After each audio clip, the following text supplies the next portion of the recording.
अच्छे अफसानचे की तारीफ ये है कि आधा अफसानचा कागज़ पर हो और आधा अफसानचा कारी के जहन में पके। इस अफसानचे का मज़ा ये है कि इसे बगौर सुने, समझ में आते ही आपकी ज़बान से तारीफ़ के अल्फाज खुद ब खुद अदा होंगे। तो आइए सुनते हैं दूर अंदेशी। इसे तहरीर किया है खालिद शेख ताहिली ने। अरे मलिक साहब, इतना माल खरीद रहे हो, हमारी दुकान बंद करा के अपनी दुकान खोलने का इरादा है क्या? दुकानदार मोहन लाल ने मुस्कुराते हुए पूछा। मलिक साहब ने बोतल को निहायत एहतियात से थैले में रखते हुए जवाब दिया, मुक़द्दस महीना आ रहा है, आप तो एहतराम में वैसे ही दुकान बंद कर दोगे। आइए जाहिद मंगी का सिंधी अफसानचा अद्दी सुनते हैं।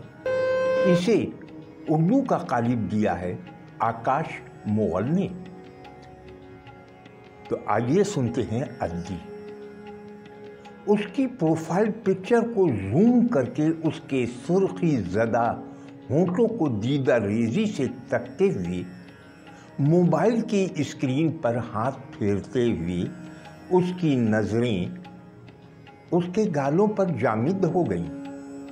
उसकी कैफियत अजीब हो गई। नज़रबाजी का दायरा सीने तक पहुंचा तो इसने तेज़ी से उसके नीम उड़ियां हिस्से को मज़ीद जूम करके दीदा रेजी से टिकटिकी लगाई तो आंगन में सनसनी सी फैल गई। चंद लम्हात इसी तसव्वुर में मदहोश रहने के बाद उसने खुद को संभाला और कमेंट में जाकर लिखा, माशाअल्लाह, बहुत खूबसूरत तस्वीर है अद्दी।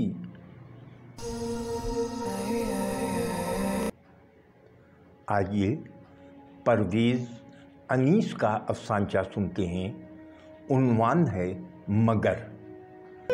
आज उसे ठिकाने पर पहुंचने में देर हो गई। सभी मजदूर जा चुके थे। वो खामोशी से एक तरफ बैठ गया। थोड़ी देर बाद एक बड़ी सी काली कार आकर रुकी। मजदूरी तय होने के बाद वो कार में बैठ गया। बंगले पर पहुंचते ही काम के बारे में दरियाफ्त करने पर सेठ जी ने उससे कहा, पहले चाय पी लेते हैं, फिर काम करना। थोड़ी देर बाद सेठ जी खुद चाय बनाकर ले आए और वो दोनों चाय पीते पीते बातें करने लगे।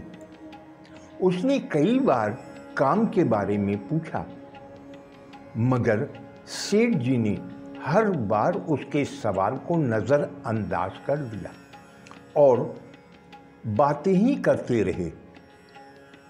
ज़्यादातर सेठ जी बोल रहे थे और वो सुन रहा था।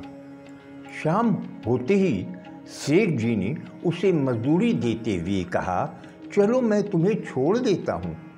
वो पैसा लेते हुए झिझक रहा था।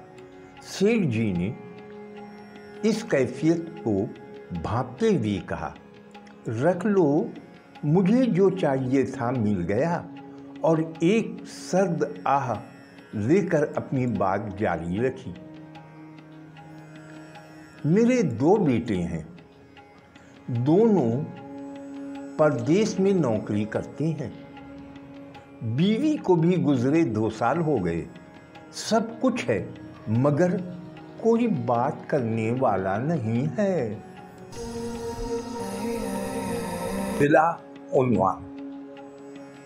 ये अफसानचे का उन्वान है ज़रमीन शाह का। अनवर इधर आओ। हाजी साहब ने काम करते अनवर को पुकारा। जी हाजी साहब, अनवर ने मुअद्दबाना अंदाज में पूछा।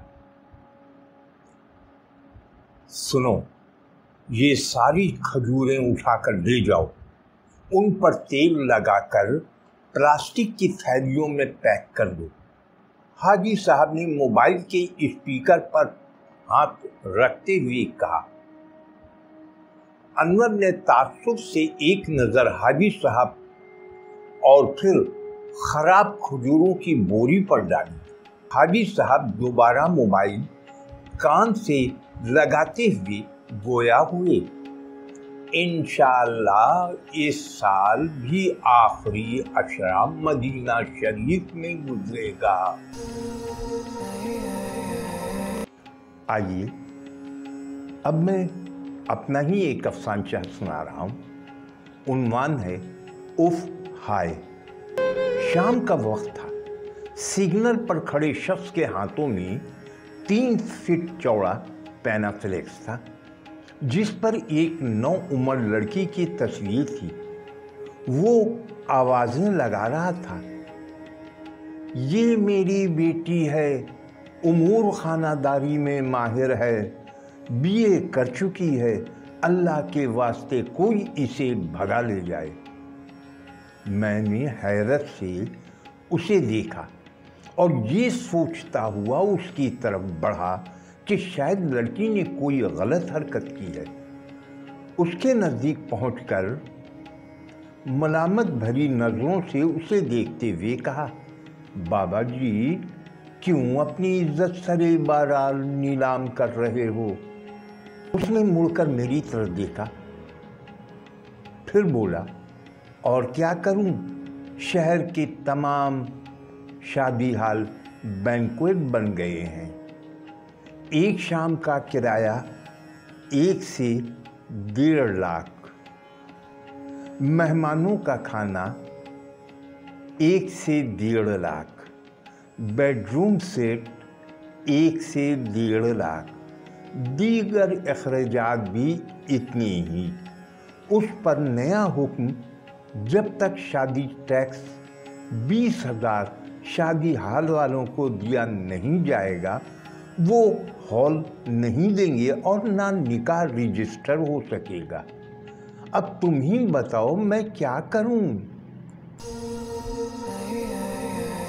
क्या आप अफसानचे की तरवीज में हमारा साथ नहीं देंगे? अगर साथ देने की ख्वाहिश है तो इस चैनल के सब्सक्राइबर में इजाफा करें, ताकि अफसानचा ज़्यादा से ज़्यादा अफराद तक पहुंच सके। सब्सक्राइब करने के बाद घंटी का बटन दबाकर ऑल पर क्लिक ज़रूर करें, ताकि अफसानचा लोड होते ही आप तक खबर पहुंच जाए। और अब सुनते हैं पहाड़ी ज़बान का अफसानचा। इसे तहरीर किया है मुमताज़ गज़नी ने और इसे उर्दू का क़ालिब दिया है आकाश मुग़ल ने। कपड़े धोने की बारी गफूरे की थी, कपड़े थे भी बहुत ज़्यादा। उसने नूर के तड़के 5 बजे उठकर पहले सारे कपड़े एक जगह जमा किए, फिर वॉशिंग मशीन में पानी भरकर सर्फ डाला और बिजली का बटन दबा दिया। गरर गरर की आवाज़ के साथ मशीन स्टार्ट हुई, मगर फौरन ही एक झटके से रुक गई। पहले गफूरा यही समझा कि मशीन में कोई खराबी पैदा हो गई है, मगर पता चला कि नुक्स मशीन में नहीं बल्कि बिजली फेल हो गई है। 2 घंटे बाद बिजली आई तो इसने दोबारा मशीन चलाई, मगर 3 मिनट बाद फिर वही गरर गरर गरर। हर 2 घंटे के बाद बिजली की ये आंख मचोली और मशीन की गरर गरर का सिलसिला जारी रहा। कपड़े धोए न जा सके। अगले रोज उसने सुबह पाँव फटने से पेशतर ही कपड़े धोने शुरू किए, मगर वही ढाक के 3 पात। बिजली की आंख मचोली और फिर वही वॉशिंग मशीन की गरर गरर। बिलाखिर वो बवक्त असर फारिग हुआ। थकन से बुरी तरह चूर था, इसलिए उसके मन में चाय पीने की ख्वाहिश मचली। लेकिन मालूम हुआ कि आज चाय बनाने की बारी भी उसकी है। वो सोचने लगा कि गरीब तो जिस दिन रोज़ा रखे वो दिन भी तवालत इख्तियार कर लेता है।